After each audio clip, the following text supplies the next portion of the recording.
ડીસા શહેરમાં આવેલી જાણીતી હરિઓમ સ્કૂલ ખાતે જન્માષ્ટમી પર્વ નિમિત્તે ભવ્ય સાંસ્કૃતિક કાર્યક્રમનું આયોજન કરવામાં આવ્યું હતું। આ કાર્યક્રમમાં શાળાના બાળકોને શિક્ષકોએ ઉત્સાહભેર ભાગ લીધો હતો। કાર્યક્રમની શરૂઆત દીપ પ્રાગટ્ય અને પ્રાર્થનાથી થઈ હતી। ત્યારબાદ શાળાના નાના ભૂલકાઓ દ્વારા ભગવાન શ્રી કૃષ્ણની બાળલીલાઓ પર આધારિત સુંદર નાટક રજૂ કરવામાં આવ્યું હતું। માખણચોર કૃષ્ણ અને ગોપીઓની મસ્તીભરી અદાકારીએ સૌના દિલ જીતી લીધા હતા। બાળકોએ રાધા કૃષ્ણના વેશભૂષામાં સજી ધજીને રાસ ગરબા રજૂ કર્યા, જેનાથી આખો માહોલ ભક્તિમય બની ગયો હતો। આ પ્રસંગે શાળાના પ્રિન્સિપાલ અને શિક્ષકોએ જન્માષ્ટમીનું ધાર્મિક અને સામાજિક મહત્વ સમજાવ્યું હતું। તેમણે ભગવાન કૃષ્ણના જીવનમાંથી સત્ય, પ્રેમ અને ધર્મના માર્ગે ચાલવાની પ્રેરણા લેવા જણાવ્યું હતું।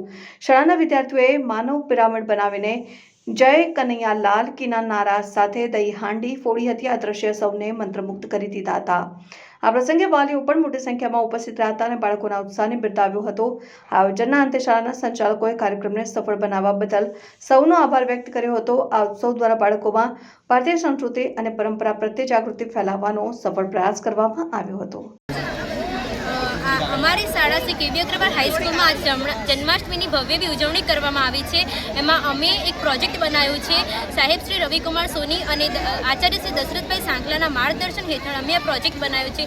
આ પ્રોજેક્ટની થીમ અમે ઓપરેશન સિંદૂર પસંદ કરી છે, કારણ કે ઓપરેશન સિંદૂર એ થોડા મહિનાઓ પહેલાં શરૂ કરવામાં આવ્યું હતું, કે જેનો ઉદ્દેશ હતો કાશ્મીરમાં પીડિત મહિલાઓની સન્માન, સુરક્ષા અને ન્યાય અપાવવો। આ ઓપરેશન સિંદૂર પ્રોજેક્ટ દ્વારા અમે નારીઓને એવો સંદેશ આપવા માગીએ છીએ કે નારી શક્તિ, તમે ઉઠો, સંઘર્ષ કરો અને અવાજ ઉઠાવો અને તમારા લક્ષ્યને ધ્યાનમાં રાખીને તમે પોતાના પગભર થાઓ।